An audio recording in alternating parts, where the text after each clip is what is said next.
Hopefulness 3.0, not 2.0. Let me turn the fan off. Oh, actually, I have to use this back here to turn the fan off. My cast iron. It was already kind of reasonably well seasoned, rather surprisingly. Also, pay your people better. Got a little water on there. And I've got my coffee set up. So I just more or less woke up. Let's see. Can we make this work? There we go.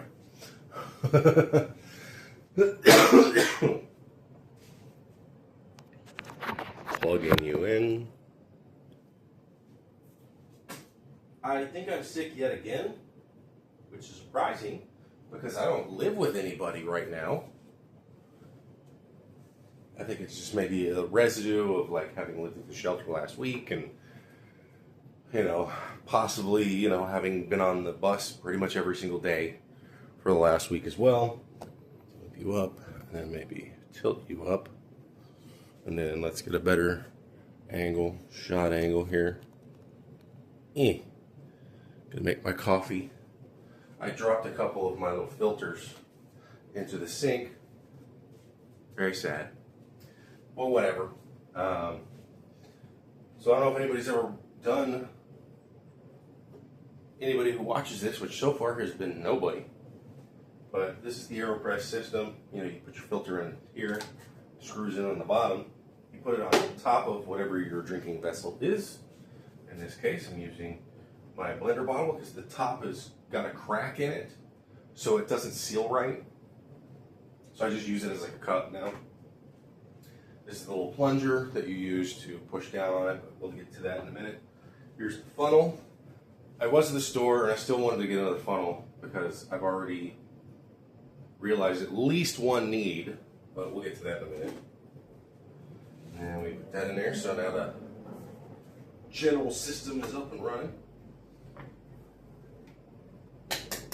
One of the problems with these types of,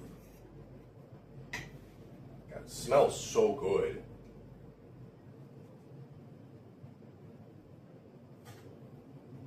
One of the problems with these types of cans, though, is that inevitably you're going to get coffee grounds on the top. So I need to try to just rinse this off first off, because I don't really need to wash it at the moment. It's not really necessary. The same goes with the funnel. Don't really need to wash it. Because right now, if I try to wash it, depending on how often I'm using the system, will determine how often I'm going to wash it. Before I do anything else, though, let's close you up. Put a lot of my spices back up here in the rack. I still don't know if this is going to be where they're going to be. I got a lot of them over here. I'm putting some stuff over here as well. This seems to be largely like,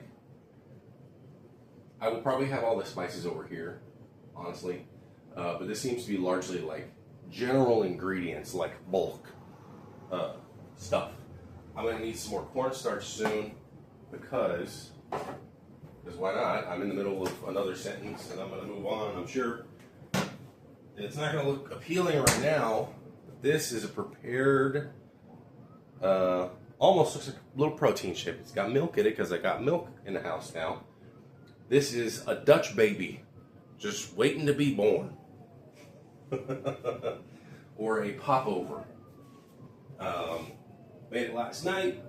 Usually because you mix flour and cornstarch together, they make for a pretty good combination in that regard. But what I was going to do here is I'm going to get some sugar because I know I'm going to need some.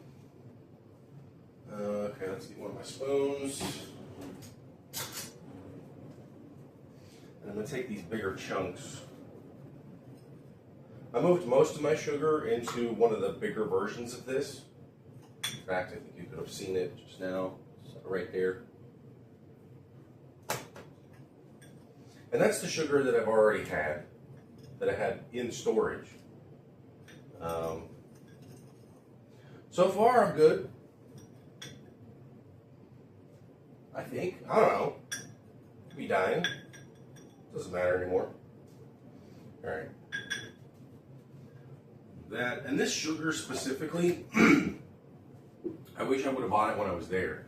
I don't usually get the paper bag sugars, even though paper bag is better environmentally. But price-wise, there's like I can't remember what brand it is, but I think it might be a Mexican brand of sugar, and it's a little bit on the darker side. It's not as refined. It's not as white. It's a little more tan. Let's just be racist. Fuck it. I don't know. Also, so like, it took me a while to figure this out, but like, I like my coffee a certain way. And with a little bit of salt, it actually goes a long way. It makes it taste really good. Like a half a pinch of salt. And of course, a pinch can be like a heaping fucking massive pinch, depending. I try to use kosher salt for most stuff if I can. Because it's just easier to pinch, therefore easier to control. It doesn't have any iodine in it though, so get your iodine in some other way as possible, as needed. Alright, so funnel's done, and it's drying. Plunger isn't used yet. This is the stirrer. I don't know why it uses so much space, so much plastic, but it does the trick, I will say. So, there's that, I suppose. Fill it up to the 2. Which isn't very high. Oh shit, I forgot. I should have had it on top of this. And then stir for 1 minute. I don't have a timer. Shit. Oh well. What have you been up to? So I had some hot links yesterday because I finally went to the store again. I don't know what day it is for the most part. I mean, I know it's Saturday, but like, this last week has been so productive and so rough on me that, and also, like, I'm just not doing much at the end of the day because I'm still doing so much. I mean, I still have several boxes I've got to get through.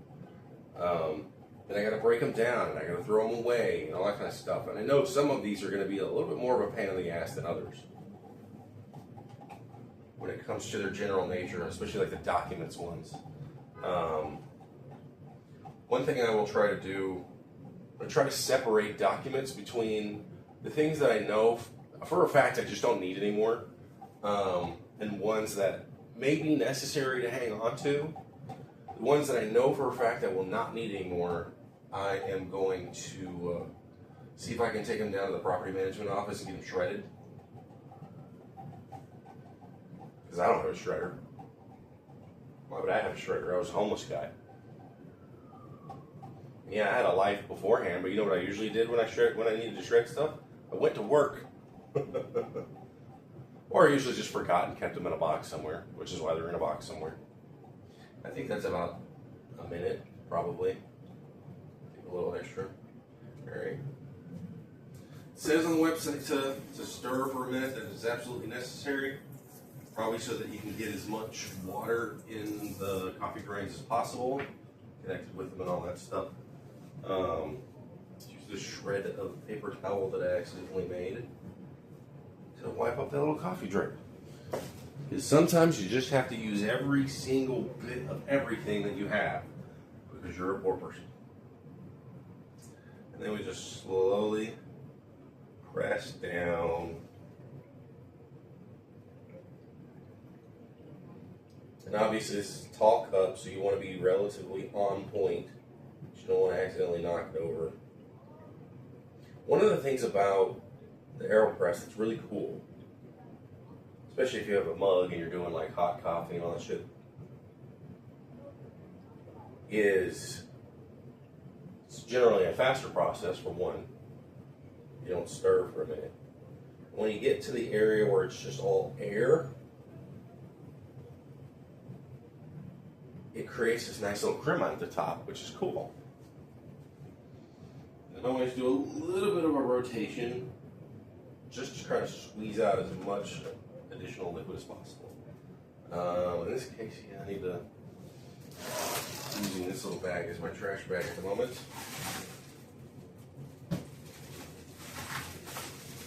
I got another Amazon delivery. It's gonna be my last one for now.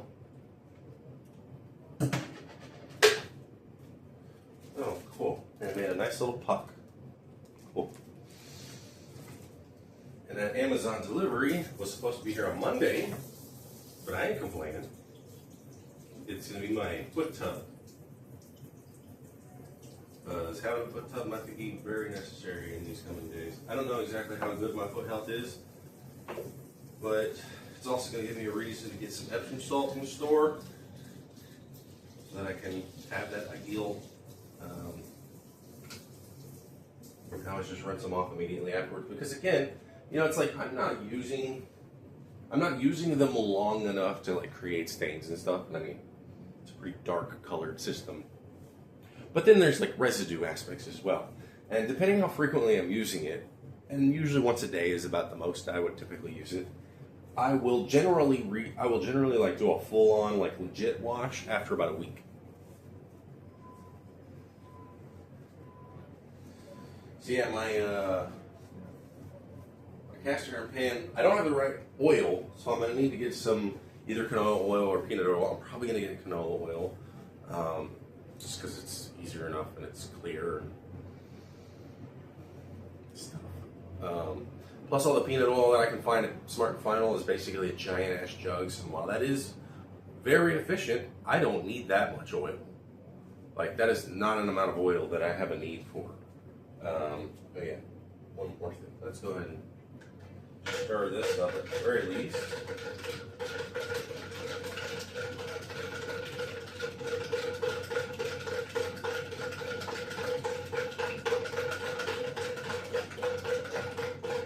If it was hot, it'd be easier. It's gonna be quite sugary because, like, it is what it is. Put as much sugar in there as they did. Usually I like measure it out, but right now I'm just not in a caring mood to worry about it. But like, this is not a full container of heavy whipping cream. This is a full container of milk and a little bit of whipping cream. The best way to clean out a container like that of like whipping cream, and yeah, that's a lot, I know, but I don't care. I gotta start small on my resurgence back into being a lactose drinker.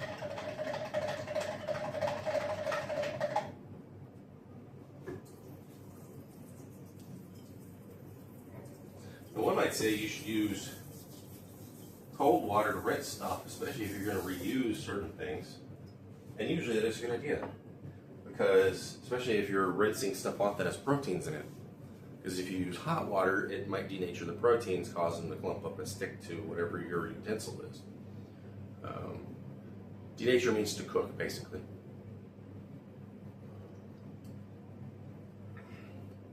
So whenever you hear some nutter talking about chemicals and, oh my god, this denatures that, and it's like, motherfucker, it just means it's cooking. I can denature eggs with the alcohol that I have in the fridge right now with my rum.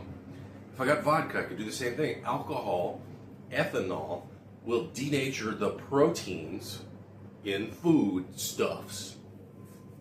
Like, it's not going to cook it in a way that you're going to like in most cases. Like, it's not going to add heat to it, thus, you know, creating that warmth and, you know, the associated healthiness of it all. But then cooking meat over a fucking fire also releases carcinogens. So it's like, whatever. It's all, the problem is, with all this anti-chemical talk, you know, I saw this video the other day from this, it was from some TikToker, and she was like, I'm gonna get a chair. Well, maybe she wasn't a TikToker, maybe she was just an Instagrammer, I don't fucking know. But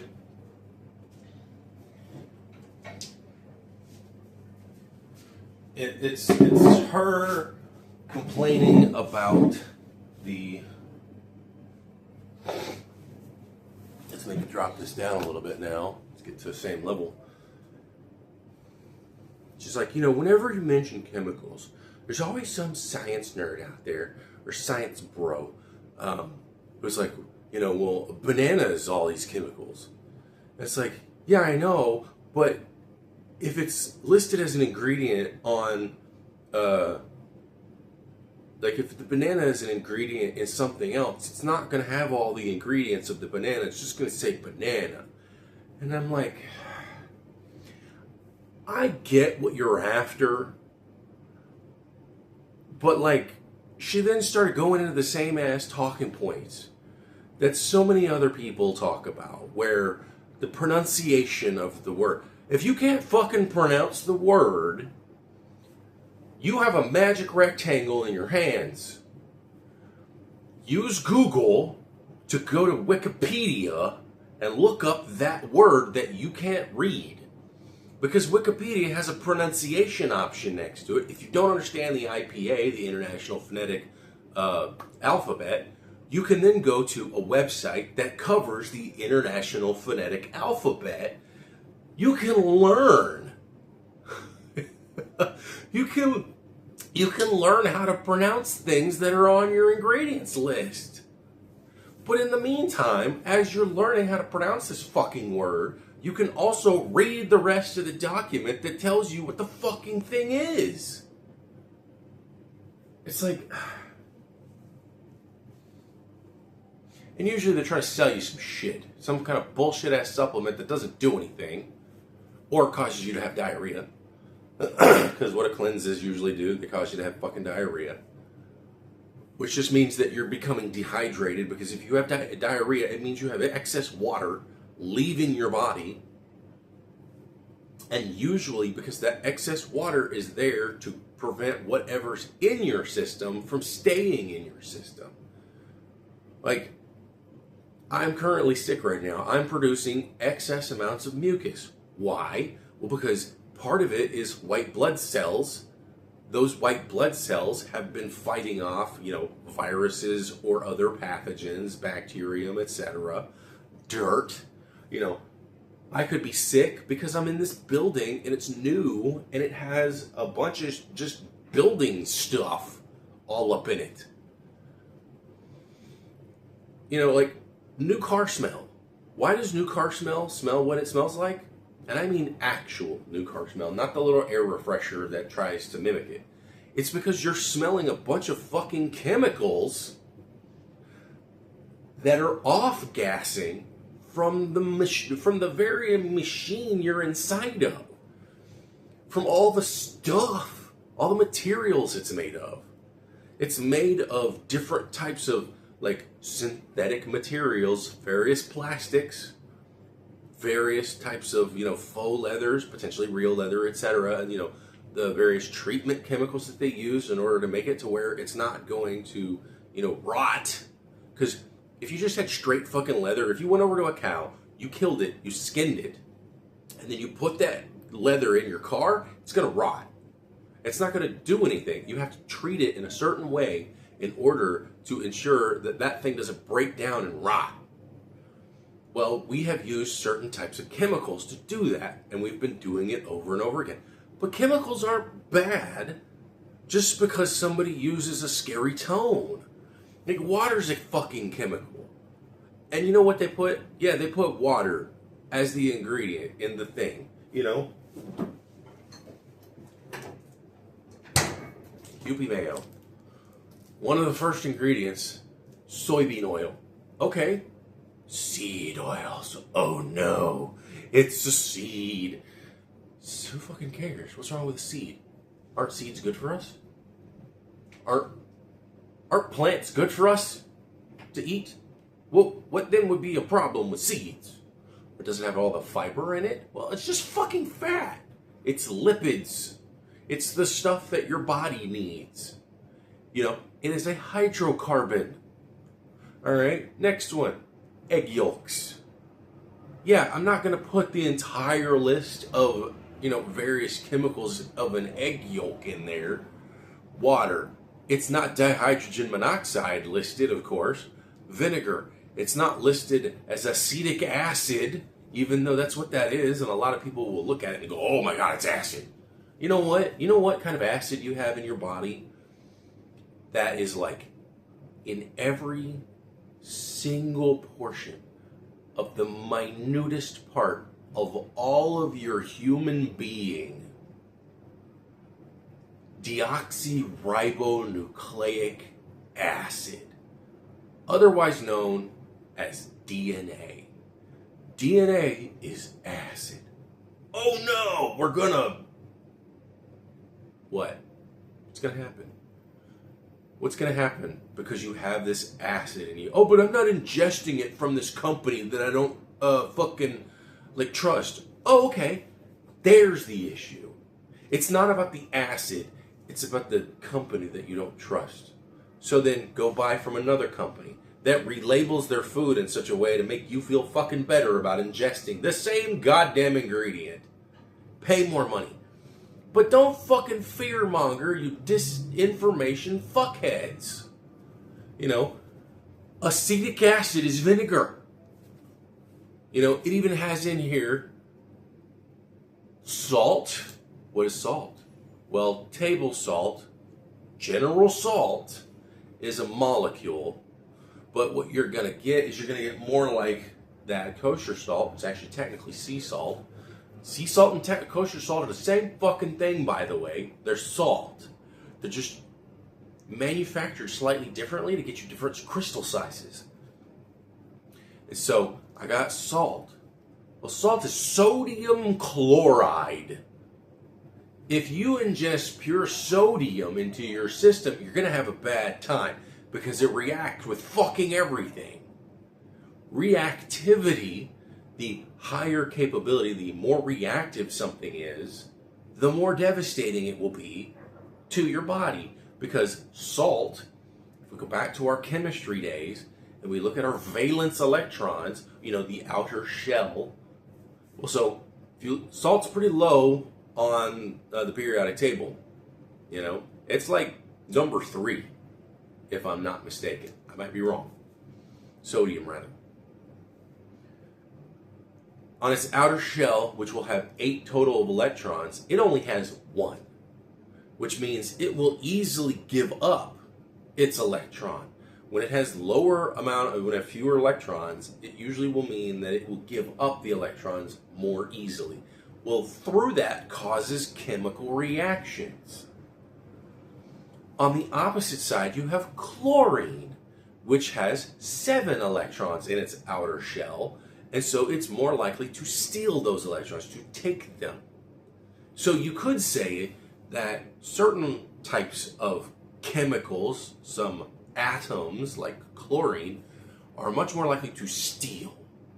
And then sodium atoms are more likely to have their outer electron stolen, if you want to put it in a violent negative manner. But if you mix them together, the sodium electron loses its electron to the chlorine, but now they basically share a pair, actually, in their valence electrons. It's much more stable. And so salt just becomes salt, and then you're fine. H2O, 2 hydrogens, 1 oxygen, and it's not one molecule. People like to use the word molecule. It's not molecule because H2O is the molecule. If you say, well, H2O is just 1 molecule away from plutonium, or from, let's not use plutonium, sorry. That's the later thing. You say H2O is 1 molecule away from hydrogen peroxide, which, by the way, I got a little bottle of hydrogen peroxide right here. And it's not even full hydrogen peroxide. It's concentration of it. It is, where's the percentage? I don't know, I bought it on Amazon, I think. Either that or I bought it at CVS. 2%. 2%. You know what the other 98% is? Water. So this bottle is mostly water, but I wouldn't drink it because it has 2%, relatively homogeneously mixed into the hydrogen peroxide. Well, it's not 1 molecule away. It's 1 atom away. It's one extra oxygen. It's H2O2. And, you know, oxygen, the stuff that you breathe on a regular basis, you know, it's only one atom away from ozone. Who cares if it's only one this away from that? I mean, fuck. H2O is one atom away from fucking plutonium, if you think about it. Because if I get one atom of plutonium, well, now it's just one atom away. You know? And the dose makes the poison. Or everything has an LD50. LD50, and I can't remember the exact phrasing of it because you're on the magic rectangle right now. I think it's lethal dose 50, like the lethal dose at the halfway point, the 50% more. So once you reach 50% concentration, so half of whatever plus, let's say, water. If you were to mix it into some water and it killed you, once you reach that, you can start cutting it down and try to figure out what the halfway point is.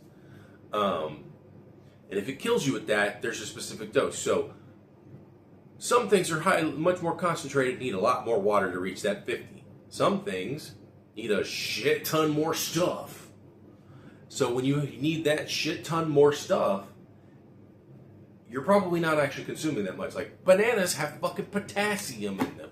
Potassium is a form of it emits ionizing radiation. That microwave over there does not emit ionizing radiation. It emits microwaves, which is a form of radiation like light. Like the stuff bouncing off my skin going into the camera. Light is a form of radiation. It's electromagnetic radiation. Ionizing radiation is the stuff that's beyond visible light. The stuff that's faster. Now you're like, well, it's heating up my food, and I get heated up by the sun, and the sun has ionizing radiation, by the way. And the problem is that, one, you have a bunch of adults who fearmonger because it makes them sales. I want those people shot out of the fucking atmosphere. I want them to leave Earth without a coat on. Because they are making the world worse. They are not doing anything better to make what they're saying valid. Because then there are people, for one reason or another, be they adults, be they children, what have you, that are unaware of the other information. You know, and the problem is like, let's say if you're thinking about, let's say this person's on TikTok and this person's scrolling TikTok and did you know? That's the first thing that most people are going to say because it captures people's attention. Because there's something called the curiosity gap. The curiosity gap is the reason clickbait works. It's the I didn't know, therefore I want to know. And if you can use the right framing, the right words, at the very beginning of your video, you can get somebody to watch a 4-minute video of nonsense. That's why TikTok videos are immediate. Everything happens the moment that video happens. There is literally no breathing room at the beginning of, and usually during, a TikTok video. It feels like somebody is yelling in your face every time. Even like the more calm ones, it feels like that. Hell, look at the cat cam videos where it's basically just like in the middle of a run or something. It's not just standing there chilling with like a normal atmosphere. Action is happening. TikTok is all about the now. It's the activeness of it all. I don't use TikTok anymore, but I know how it works because I used it for over a year. In fact, I used it for about 4 years. On and off mostly, because I started using it, I started using it, I want to say, mid-2021. Started using it when I was in Miami. I was going to go to Jamaica, but it didn't work out that well because of fucking COVID. So I ended up going to Miami much later after I got my first set of vaccines. And that's actually when I started watching, because I watched I think it was a film theory video on it or whatever, and I was like, okay, well, let's see. And I fell into the pit of it all, and then stopped using it for a bit and started using it again. And I bought some stuff like some of my Pokemon shirts and whatnot. And I mean, I did my best to try to, limit my time on it. There were some times I didn't. But going back to like the chemical stuff and the disinformation and informational stuff, it's like you've got to grab somebody's attention with that information gap and then keep them there for a lot of other stuff, for whatever that is you're trying to do on the video. And much of TikTok is trying to sell you shit.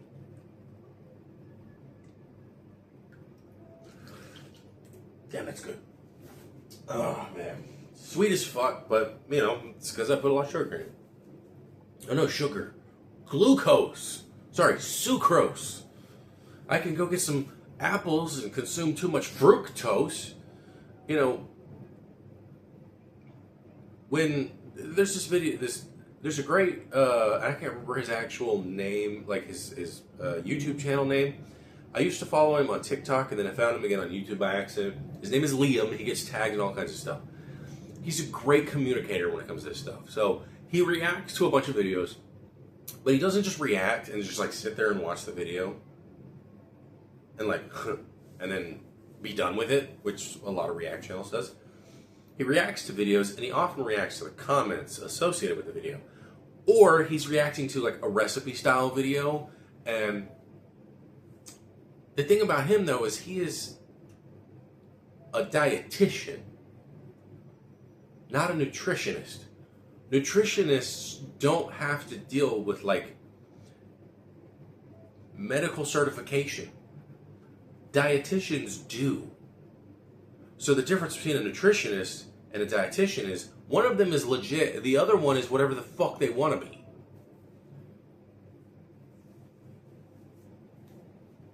I could be a nutritionist all fucking day if I just took a couple of courses and that's it. If I wanted to be a dietitian, I'd have to go through some form of medical school. It may not be 8 years like a doctor does. Actually, it's 12 because they have 4 years of practice as well. What are they attending? So you have to do 12 years to be a doctor, but you don't have to do that to be a nutritionist. And then there's people who talk about, especially including fucking RFK Jr. and then other people who then repair him. Oh, doctors only get 1 day of nutrition training. Are you sure about that? Because what is nutrition training? And then what is the rest of this stuff? Because I haven't had any medical classes. Like, there's only one class I've ever taken that would definitely count towards a medical degree. And it would count. And I got a C in it, and I barely fucking passed it. You know what that class was? Anatomy and physiology in college. I would have been I could use that as a credit to acquire a doctorate if I wanted to, medical doctorate. Because it was the legit class that a community college can provide that has accreditation throughout the U.S. And that class is hard as fuck. It was for me, at least. Granted, I had just come off of being from homeless and working in fucking Alaska, and so I never really had any kind of time to myself to like figure out what I wanted and all that stuff. But I was still learning stuff, and I didn't remember everything about it. There's a lot of fucking medical jargon. There's still some things that I remember. So, like when you stand up, I'm gonna keep it down so that you have a better idea. So, like, this is sort of the natural stance that your hands. They're a little bit more like this, but this is close to natural when it comes to like diagrams, right? Because the natural hand stance, it's not straight parallel to your body. It's slightly this way, right? You're kind of pointing to your palms are more or less pointing into your body. So if you just slightly rotate them, this is closer to natural than this. This is what's known as proximal. When it points in toward your body, it is proximal. It is in close proximity. If it's out here, if it's in this direction, it's distal, distance. Those two words are everywhere when it comes to anatomy and to your general anatomy. Physiology is about the internal shit. mitosis, meiosis, and I don't remember half that shit. And, we learned a little bit about, like, ATP, adenosine triphosphate, which is that is the energy that your body uses for everything. But here's the problem when it comes to these nutrition idealists. They think they know more, when they don't even actually try to break down the information. So here's what they'll say. They'll say, well, doctors only got like 1 day of nutrition training. Sure, go see a fucking dietitian then. The dietitian got way more. The average, and then they're like, well, but I want somebody who has like dietitian training in my medical office. No, you fucking don't.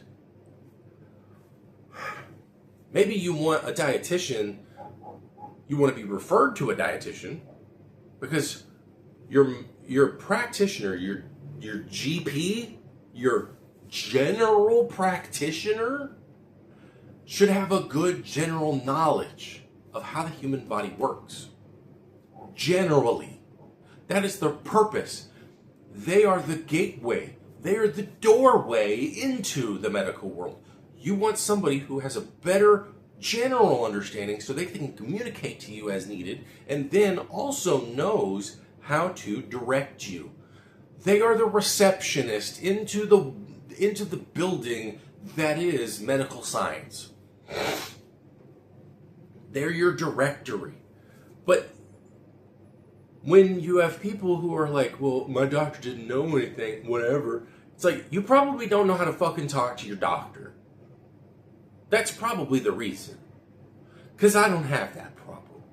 I don't have that problem when it comes to talking to my doctor. Because I have good proprioception, so I have a general understanding of how my body feels.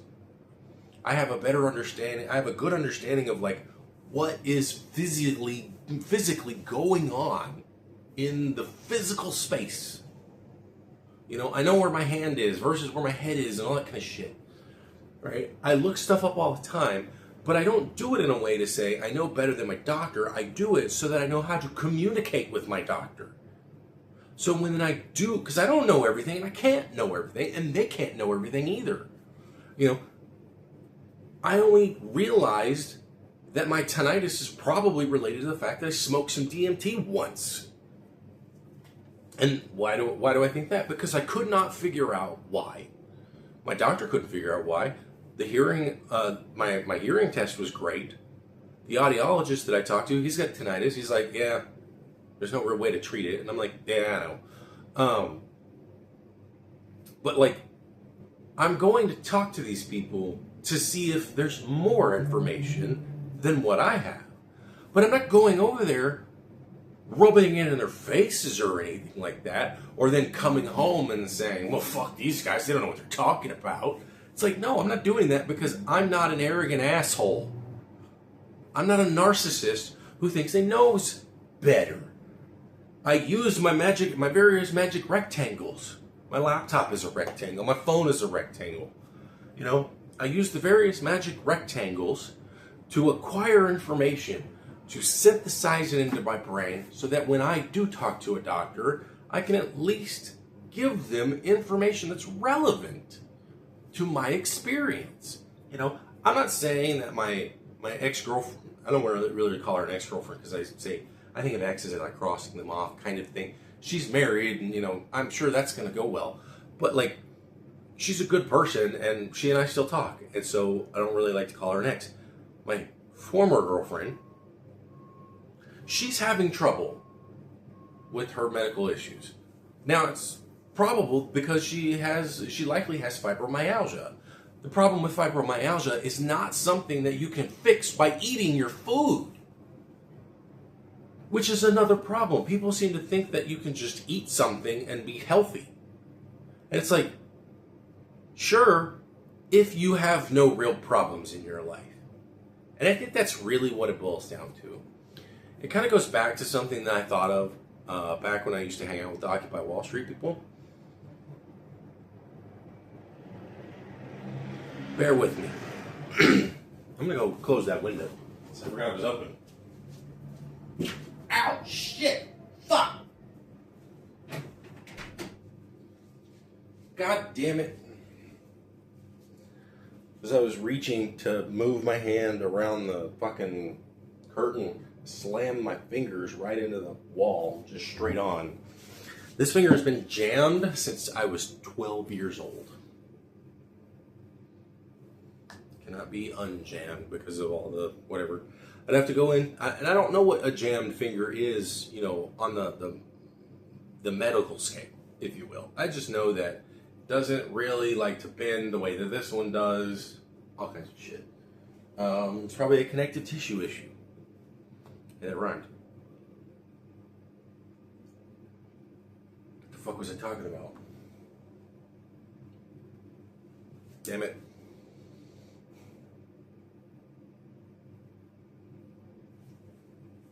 Talking about chemicals, talking about the magic rectangle. Looking stuff up. I don't remember. Fuck.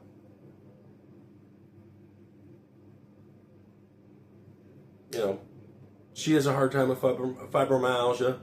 And it's not because she doesn't know what she's talking about. It's because, well, okay, it goes back to the food thing.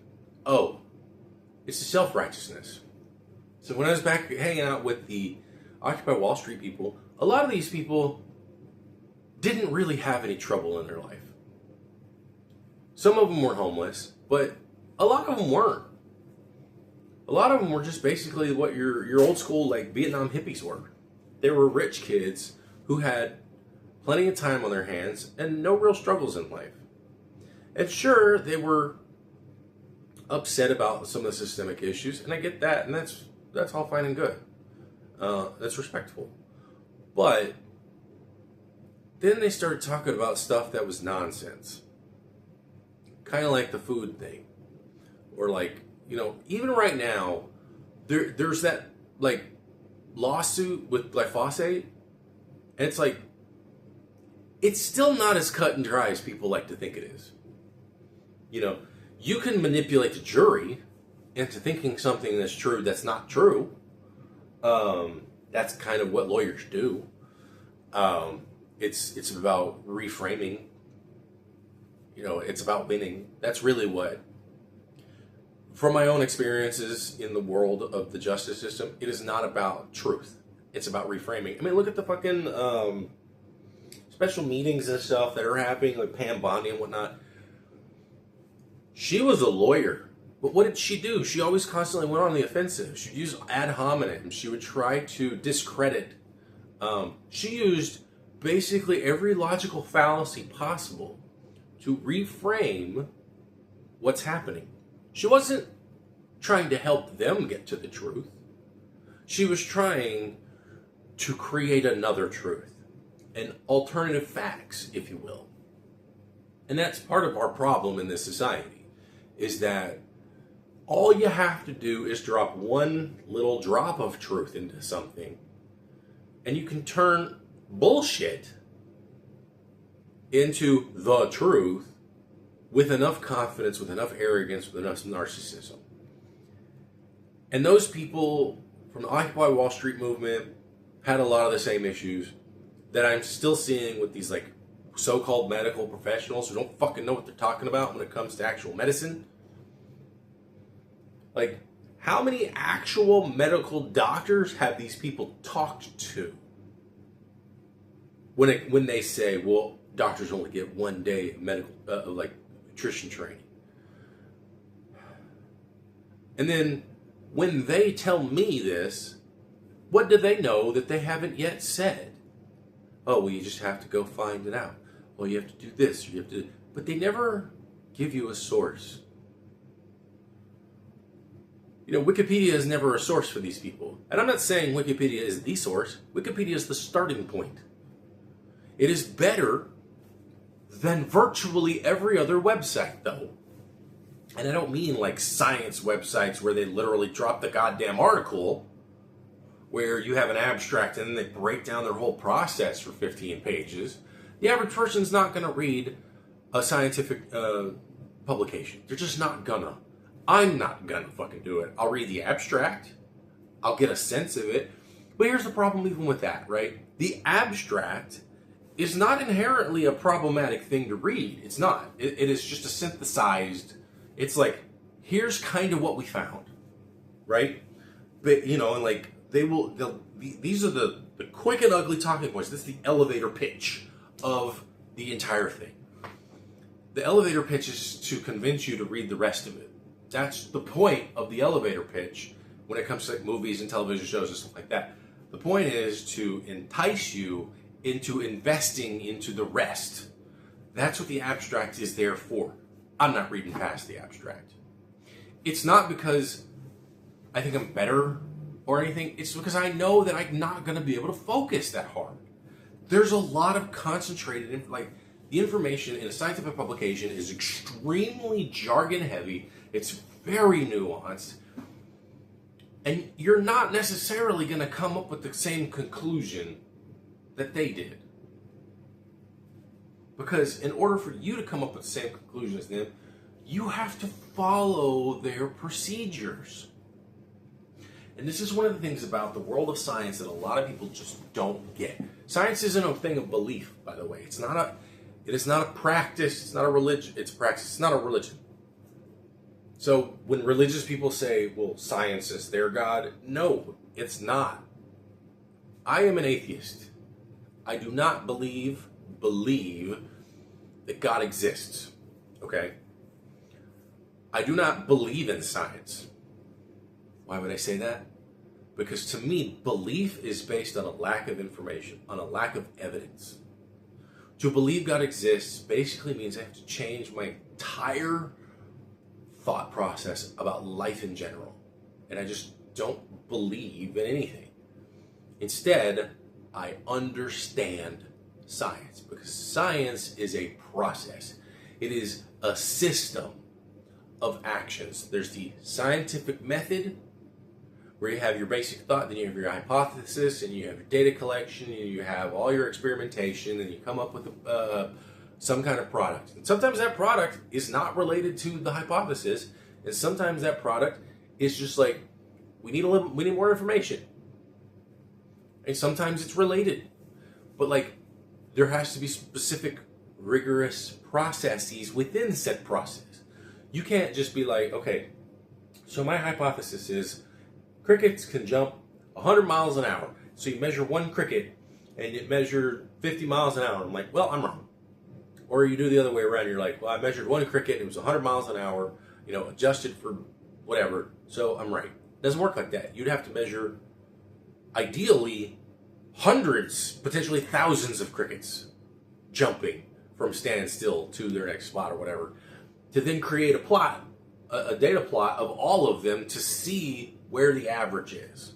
And then you can even statistics, and I took statistics. You have to take statistics, or at least something similar, for quite a lot of classes, especially in the business world, but it's extremely necessary in a lot of scientific fields too. Even with statistics, you cannot so much fudge the data, it's just that the way you represent the data, there is no one way to represent data. You can represent it 5 different times, and it can kind of showcase things slightly different. You can use what they call the box and whisker format, where your box is like where most of the stuff is, and then you have your standard deviations on the outside, and that's slightly wrong anyway, and I don't remember. But there's multiple ways to display your findings. And depending on who's reading it and how they learn things and what their biases are and everything, that can manipulate the outcome based on how they read it and how then they pass that on to other people. Which is why it's generally better, if you want to learn, start with 2 places. Just 2. The library or the Wikipedia. The Wikipedia is easier. Be like, oh, well, people manipulate the Wikipedia all the time. Well, yeah, so they do at the library. Same shit. People manipulate all information. So in other words, it's an irrelevant sentiment. Oh, well, they're biased towards this, that, and that. Yeah, they're more Western biased. But that's because it's a Western website founded on a Western internet from a Western country. and the Western people who had a bunch of fucking free time, we're going to talk about these Western ideals that were related to them. It's like, yeah, no shit.